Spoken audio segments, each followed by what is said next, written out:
பிஜிஎம்லாம் நல்லா இருக்குது. ஒரு ஃபேமிலியோட வந்து பார்க்கலாம். விஜய் தேவரகொண்டாக்காக படம் பார்க்கலாம். அனிருத் தான் சம்பவம் பண்ணியிருக்காரு. ஜெர்சி அளவுக்கு எனக்கு பெருசாக இது இல்லை. Background score is always Anirudh அவருக்காக தான் மெயினாக நல்லா இருக்கு. விஜய் தேவரகொண்டா எப்படி பண்ணியிருக்காரு? அவரோட ஆக்டிங் சூப்பராக இருக்கு. நல்லா இருக்கு ப்ரோ.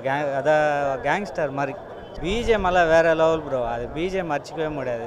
அந்த பிஜிஎம்கே ஒரு கூஸ் பம்ப்ஸ் மாதிரி வந்தது. சூப்பர் ப்ரோ, நல்லா இருக்கு. இது அவர் டைரக்டர் ஜெஸ்ஸி டைரக்டர் எப்படி இருந்தது?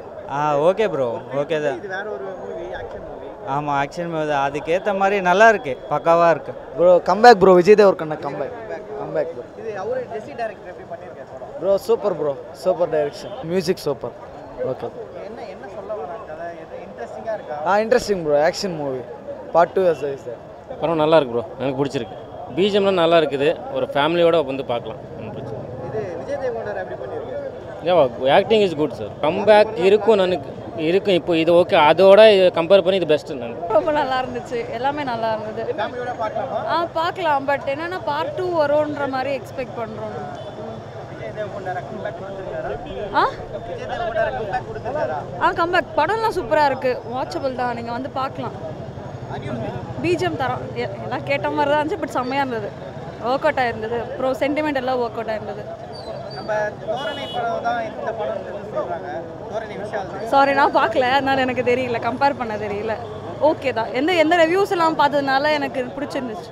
கம்பேக் பாஸ்ட் மூவிஸ்க்கு இது அவ்வளோ பரவாயில்லண்ணா, நல்லா தான் இருக்குது. செகண்ட் ஹாஃப் அவ்வளோவா சொல்கிற மாதிரி இல்லை. ஆனால் செகண்ட் ஹாஃபில் ஒரு போட் சீன் இருக்கும், அது நல்லாயிருக்கும். ஃபர்ஸ்ட் ஹாஃப் சூப்பராக இருந்துச்சு. அனிருத் பண்ணிருக்காரு.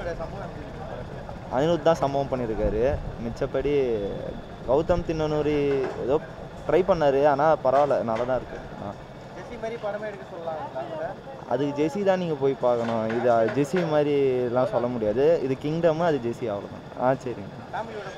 புரியல. ஒன்றும் அப்படி எதுவுமே இல்லை, ஃபேமிலியெலாம் பார்க்கலாம். சூப்பராக இருந்துச்சு ப்ரோ. அனிருத்காக தான் வந்தேன். அனிருத் ஃபேனு. அவர் பயங்கரமாக பண்ணியிருக்காரு. ஃபர்ஸ்ட் ஹாஃப் சூப்பராகவே இருந்துச்சு. மேபி செகண்ட் ஹாஃப் கொஞ்சம் ட்ரிம் பண்ணியிருந்தாங்கன்னா எனக்கு பர்சனலாக பிடிச்சிருந்துருக்கும். பட் ஓவரால் ஓகே, பார்க்கலாம் கண்டிப்பாக. ஜெர்சி பார்த்துருக்கேன். ஆமாம். எனக்கு ஓகே, ஜெர்சி அளவுக்கு எனக்கு பெருசாக இது இல்லை.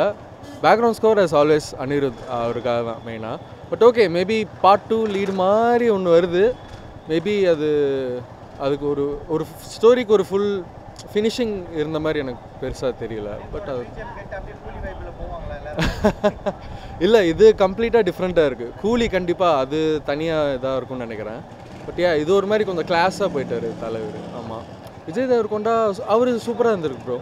அவர் பெருசாக அவர் மற்ற படங்கள் நான் பார்த்ததில்ல. பட் இதில் சூப்பராக பெர்ஃபார்ம் பண்ணியிருக்காரு. லுக்ஸ் வைஸுமே சரி, பெர்ஃபார்மன்ஸுமே சரி நல்லா இருந்துச்சு. கம்பேக்குன்னு எனக்கு தெரியல ப்ரோ. அவர் படம் பெருசாக நான் பார்த்ததில்ல. மேபி தமிழ் ஆடியன்ஸ் இதில் அக்செப்ட் பண்ண வாய்ப்பு இருக்குது. அவரை படம் நல்லா இருக்கு. படத்தில் விஜய் தேவரகொண்டா நடிப்பு எப்படி இருக்குது? விஜய் தேவரகொண்டா நடிப்பு தான் நல்லா இருக்குது. அவருக்கு வர கூட பிரதர் கேட்டு அவர் நல்லா பண்ணியிருக்காரு.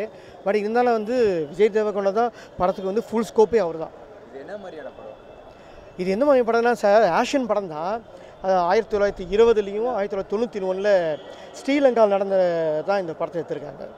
ஸ்ரீலங்கா பேஸ் பண்ணி தான் எடுத்திருக்காங்க. நல்லா எடுத்திருக்காங்க, படம் நல்லா இருக்குது. இந்த ஒன்லைன் படத்தில் என்ன சொல்ல வராங்க?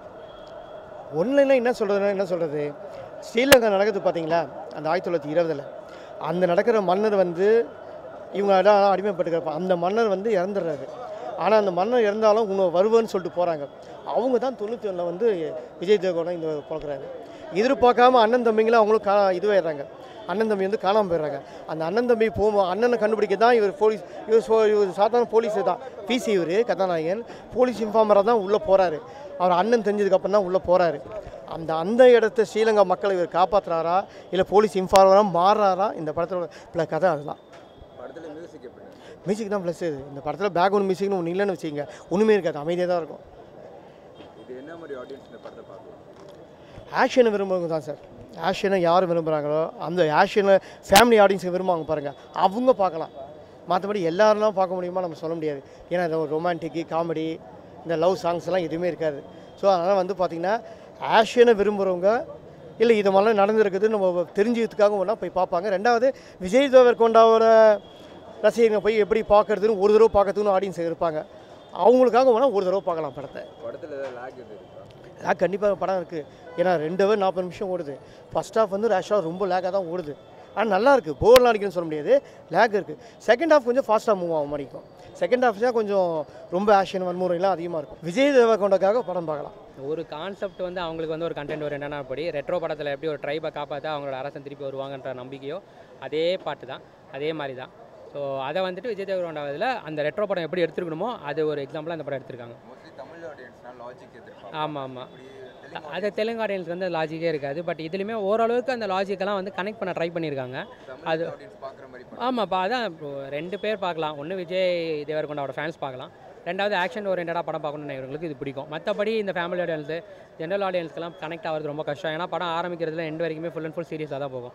ஸோ காமெடியோ லவ்வோ மற்ற போர்ஷனோ தனிப்பட்ட முறையில் பாட்டோ அது மாதிரி எதுவுமே இருக்காது. ஸோ இது வந்து ஜென்ரல் ஆடியன்ஸ்க்கான படம் கிடையாது. ஒரு ஆக்ஷன் ஓரியன்டாக படம் பார்க்கணும்னு நினைக்கிறவங்களுக்கும் விஜய் தேவரகொண்டா ஃபேன்ஸ்க்கும் இது கனெக்ட் ஆகும்.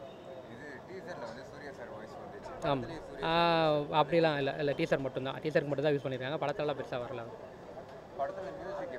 நல்லா இருந்துச்சு. இதுக்கு முன்னாடி தெலுங்கு படம் பண்ண அனிருத்தோட இதில் வந்து அந்த சாயல் தெரியல, மியூசிக் அது மாதிரி தான் தெரியுது. பட் அதை வந்து படத்தோட பார்க்குறப்போ நம்மளுக்கு அது எலிவேட் ஆகிடுது. ஸோ அது பெருசாக குறையா தெரில, நல்லா பண்ணியிருக்காரு.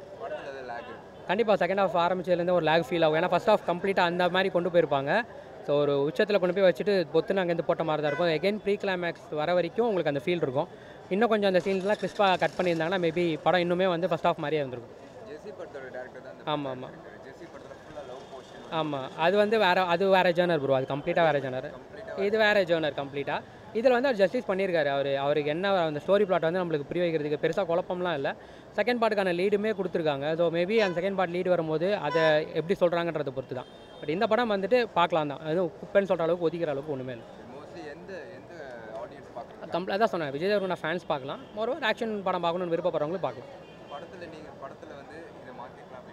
அது செகண்ட் ஹாஃப்லேயே நிறைய சீன்ஸை வந்து தவிர்த்துருக்கலாம். அந்த லவ் ஹீரோயின் பேசுகிற விஷயங்கள்லாம் அவ்வளோ நேரம் காட்டிக்க தேவையில்ல, அதையும் கொஞ்சம் கிறிஸ்பாக கொண்டு வந்தாங்கன்னா நல்லா இருந்திருக்கும். இல்லை, ஆச்சரியகரமாக இந்த படத்தில் எதுவுமே இல்லை. இந்த படம் ஒரு கேங்ஸ்டர் ட்ராமா சென்டிமெண்ட் படன்றதுனால எதுவுமே இல்லை. ஹீரோயின் ரோலும் சின்னது தான். ஸோ தேவையில்லாமல் இதுக்காக எதாவது இழுத்து பண்ணுறதுலாம் எதுவுமே பண்ணல. அந்த ஸ்க்ரீன் ப்ளே பேஸாக பண்ணியிருக்காங்க, நல்லாயிருக்கு. அவருக்கு வந்து 100க்கு 200 கொடுக்கலாம். அவருக்கு வந்து கிளைமேக்ஸ் இன்டர்வெல் எல்லாம் சூப்பராக பண்ணியிருக்காரு. பிரதர் சென்டிமெண்ட் கொண்டு இருக்குது, அந்த சென்டிமெண்ட்டுக்கு ஒரு சிச்சுவேஷன் சாங் இருக்குது, சூப்பராக. இல்லை யூஸ் பண்ணல, படத்தில் யூஸ் பண்ணல.